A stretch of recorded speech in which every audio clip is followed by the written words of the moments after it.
Welcome back. We are entering to the second chapter of physics. Our second chapter is matter. Previous lesson we have learned about the science and its branches. Now we are going to enter to some of the main topics this year. I think you have already heard about matter. In the world or in the universe, everything is made up of matter. For example, the food we are eating, the water we drink, the air we breathe, or the sun, moon, stars, etc. Everything is made up of matter. So, what is matter? The definition of matter is anything which occupies space and has mass. Anything which occupies space and has mass is called matter.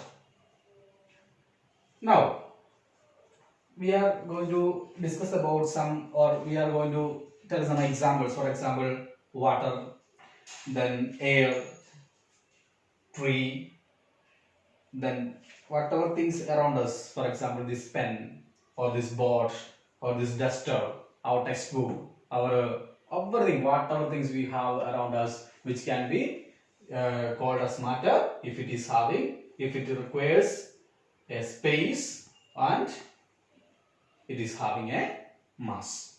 Now, second point, we are going to discuss about what are the characteristics of matter. So, what is the definition? Anything which occupies space and has mass is called matter. Now, we are going to discuss about what are the characteristics of matter. So, mainly we are going to discuss about two characteristics. The first one is the matter needs or occupies space. In the definition itself, we have defined that the matter occupies space. For example, I would like to explain an activity here. See, in order to prove this one, I am going to take a bowl, and inside the bowl I am going to keep a glass, and next step I am going to pour water inside the glass up to the maximum capacity of this glass. I am going to pour the water. So first step, I am going to take a bowl, and inside the bowl I am going to keep a glass, and the maximum capacity of the glass I am going to fill with the water. The next step, I am going to take a lemon, and I am going to tie a thread over the lemon. Then again I will just immerse the lemon inside the water. Totally the lemon should be immersed in the water. So when the lemon is totally immersed, already the glass was completely filled. So what will happen? Some amount of water will be overflowing through the bowl. Some amount of water will be overflowing. And this overflowed water will be collected on the bowl. The next step is that I am going to take out the lemon from the water. Then when I am taking this one out, then what will happen? Some amount of water has already lost from the glass, so there will be a small gap on the surface or the top side of the glass. So what will happen? There is a small space, empty space you can find. Then already I have collected some water. Then I will take the bowl and I will pour the water into the glass. At that time, you can notice that the water level will be up to the maximum level. So, from this activity, it is clear that when I have immersed the lemon is an object which is made up of matter, and matter needs or occupies space. So, the lemon needs some amount of space. But actually, since the glass was completely filled, there was no space inside the glass. So, up to what is the size of that lemon, what is the volume of that lemon, that much amount of water has overflowed, and that is collected on the bowl. So from here it is very clear that when we are placing something there, it needs a space to occupy. If it is made up of matter, surely it will be needing a space. Okay, for example, simple daily life examples, small children and all, no, when they are going to bathroom and all for bathing and all, what they will do, they will fill the bucket with water, and sometimes they will try to stand inside. So when they are trying to stand inside the bucket, what will happen? If the bucket is not completely filled, surely the water level is going to be increased.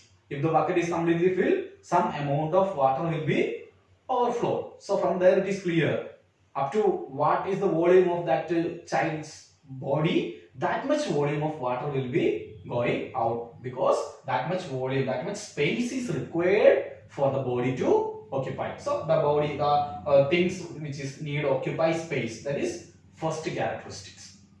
Okay. Now second one, if it is a matter, surely it should have mass. So for that one we are having another activity. In that activity, how we can prove this one?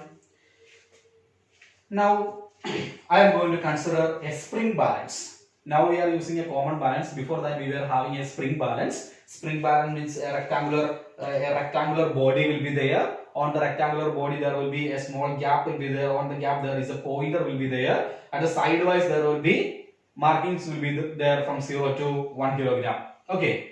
Now or 100 kilogram to 200 kilogram, like that. So I am going to take a spring balance, and on the spring balance I am going to take a small beaker.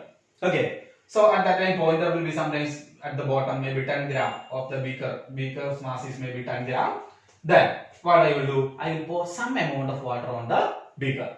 So when I have poured water inside the beaker, I can see the pointer will be just changing. The pointer's position will be just changing. So when the pointer's position is just changing, that means the mass of that beaker is increased. So water is a matter. Then along with water, I have already some small pieces of iron bowls. Then some small pebbles or stone pieces are there. So next step, I will add some stone pieces or pebbles inside the water. The pebbles are made up of matter. So what will happen? Again the pointer will be changing. That means the mass is increasing. The mass is increasing. The last, again the iron balls are remaining. The last step, I am going to add some amount of iron balls inside the water. So at that time also, I will notice that the level of water also will be increasing. The same time, mass also will be increased. That means this pointer is going to be increased. So from here, these two examples, these two activities, it is clear. Matter needs a space and matter has a mass. Okay, I think you understood this topic. The next one, we are going to discuss about composition of matter. Composition of matter. What is composition? What do you mean by composition of matter? Okay. Actually, this matter, everything, whatever things we are having, whatever matter we are having, everything is made up of small particles called atoms. Small particles called atoms. Now, the characteristic of this atom is, atom cannot stand alone. It cannot exist by a single piece. So in order to overcome that, atom will be always present in a group. Maybe 2 will be there, more than 2 will be there. So always these atoms are seen in group. So a group of atoms are called molecules, or a combination of more than one atoms are called molecules. So we can say that all the matter is made up of molecule. Molecule is called a group of atoms. Now, the arrangement of molecules, how these molecules are arranged. So this is actually one molecule. So I am going to take a number of molecules or a number of atoms I am considering, and some arrangement will be there for the atoms. So here first molecule I am considering 1, 2, 3, 4, 5 molecules I have considered here. Then there will be a space in between. That means this much space is vacant. Some space is there in between the molecules, and this space is called intermolecular space. The space is called intermolecular space. Intermolecular space. Okay, intermolecular space. Intermolecular space. So the space between the molecules is called intermolecular space. Now, next one. Surely when these molecules are closer, surely they will have a force of attraction between these molecules. So the attraction between these molecules are called intermolecular force. The intermolecular force. Intermolecular force. So two things we have to keep in our mind. It is very important to next section. Intermolecular space and intermolecular force. The molecules are arranged when we are considering an object. The molecules are arranged in a certain order. So this arrangement, when we are arranging these molecules, there will be some space between the molecules, and the space is called intermolecular space. And surely the molecules will have force of attraction between them, and this force of attraction is called intermolecular force. And one more thing, when we are considering about intermolecular force, keep it in mind. When these molecules are more closer, this force will be very high. When the molecules, so two molecules I am considering, suppose these two pens are represented in two molecules. When they are closer, at that time what will happen? The force will be maximum, but the space between them will be minimum. So when the space is minimum, the force will be maximum, and when the space is maximum, the force will be minimum.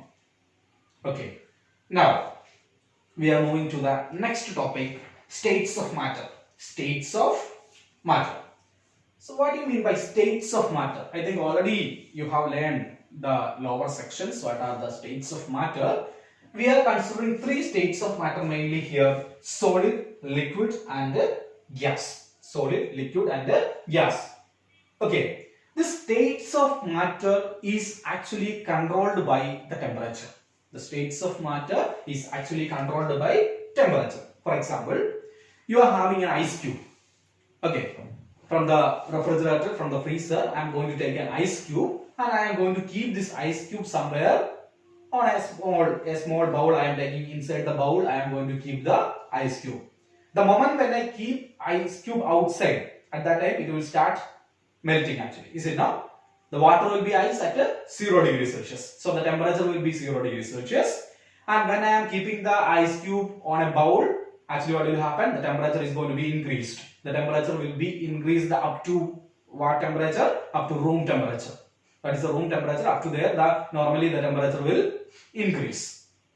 So when the temperature is increasing, or when you are observing the bowl, you can see that the ice starts melting. That means that ice was in solid form.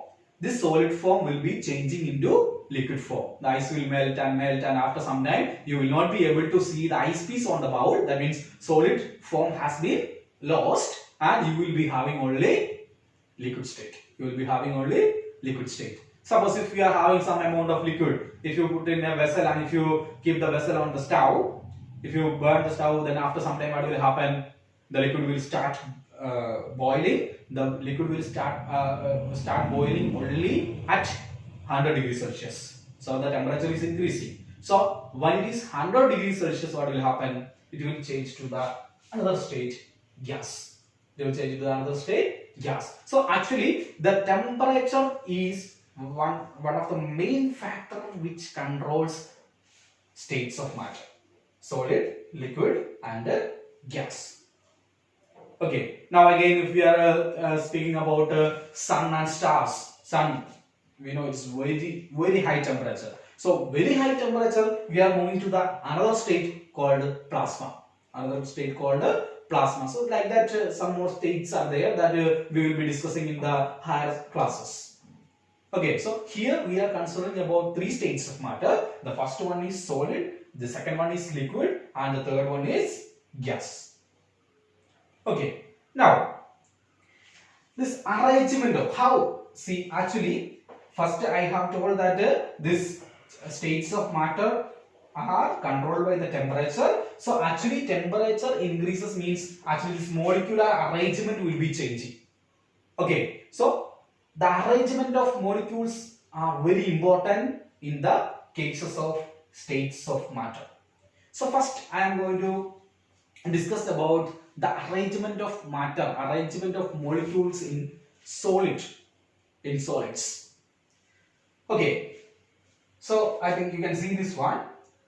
This small circles you can see, these small circles are representing by actually the molecules. This is solid state. In solid state, actually the molecules are very closer. The molecules are very closer. And space, if I observe here, the space is very less. That means the space can be neglected. As I already said, if the space is less or if there is no space, the intermolecular force will be very high. Okay, so in case of solids, the molecules are very closely or very tightly packed. So what will happen? There is no space in between the molecules. As a result, the intermolecular force in solids will be very high. Okay, then the another characteristic is, since they are having a strong intermolecular force, they are not able to move from their position, or they are not able to change their position.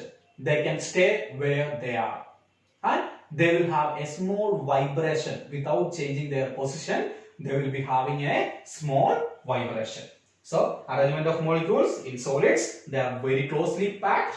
They do not have space in between them, and since there is no space, the force will be very high, and since the force is very high, they are not able to change their position. This intermolecular force is going to hold them tightly at their position. Okay, now we are moving to the next state, that is liquid state. In liquid state, if I consider a system, a liquid portion, see, unlike the solids, there are more space between the liquids. The molecules are having little more space. If the space is increasing, what will happen for the force? The intermolecular force will be decreasing. The space is increasing, so intermolecular force will be decreasing. So if I compare with solid and liquid, the intermolecular space will be higher than solids, but intermolecular force will be lesser than solids. So in liquids, the space is more compared with solid, and the force is less compared with the solid. If the intermolecular force is less, it doesn't mean that there is no force. Compared with solids, in liquids, the intermolecular forces are less. But since the force is less, what will happen? These molecules can move inside this liquid. That means if I take one glass of water, inside the one glass of water, if I consider a glass tumbler here, see, inside this much water is there. So this much space the molecules can be, they can come down, they can go up to here, up to the level of water. Anywhere inside this glass, the water molecules can move, but they are not able to come out of the glass. If you keep one glass of water, simply it will not overflow, it will not come out. So they are not able to leave the system. That's what here I have shown. The molecules are just moving, just changing their position, but they are not able to come out of the particular system. This is called the liquid state. And the final one is gaseous state or gases. Gaseous state means, comparing with the solids and liquids, the molecules are having a large space. They are free to move anywhere. That means they are not only they are staying inside the system, they can come out also. They will be going out also. That's why, for example, when we are in the morning now, when we are coming to the school, sometimes you will be putting spray. If you are using spray from your one room, sometimes if your father is sitting at the hall, he will be feeling the smell. That means it's a form of gas. It will not be staying inside your particular room. It is able to come to the out of the proof. That means this gaseous form, they do not have any limitation. They will simply flow. That means the space between these molecules are very high. Since the space between the molecules are very high, their intermolecular force is very small, or we are neglecting that one. There is no intermolecular force of attraction between them. There is a small intermolecular force of attraction is there that we are going to neglect. So they are able to move freely compared with the solid and the liquid. Okay, these are the three states of matter. Okay. Now, what we have discussed today? We have discussed today about the matter. What is the definition of matter? Anything which occupies space and has mass. This is defined as matter. And two characteristics of matter.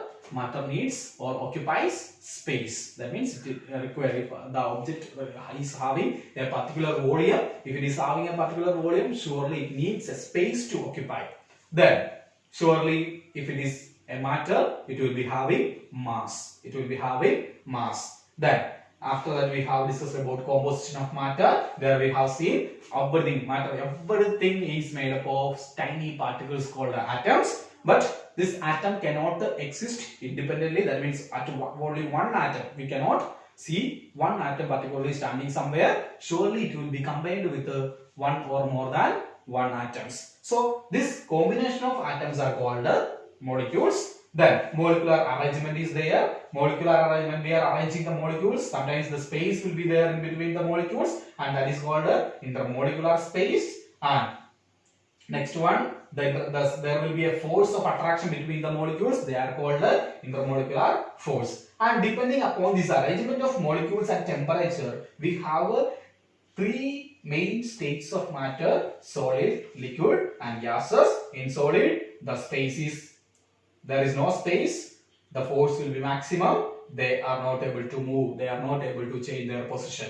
Then in liquids, the space will be less, more compared with the solids, and the force will be less compared with the solids. They are able to move, they are able to just change their position, but they are not able to come out of the system.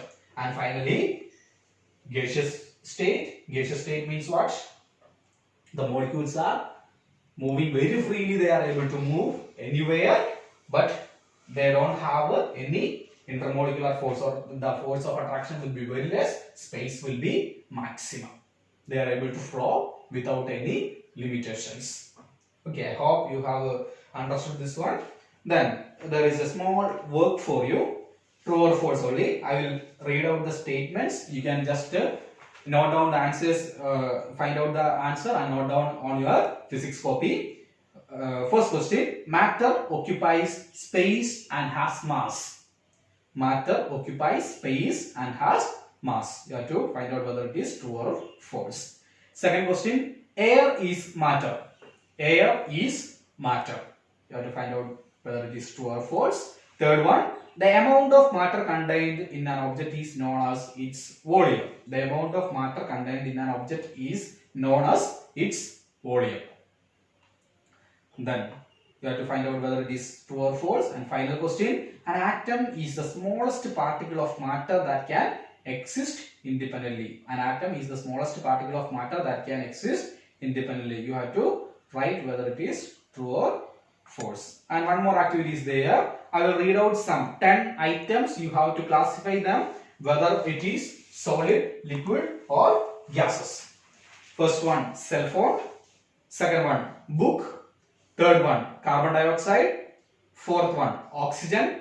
Fifth one, juice. Sixth one, water. Seventh one, ice. Eighth, water vapor. Ninth one, chalk. And 10th, milk. Okay, so next today we will be discussing about the properties of matter. The properties of matter, solid, liquid and gas.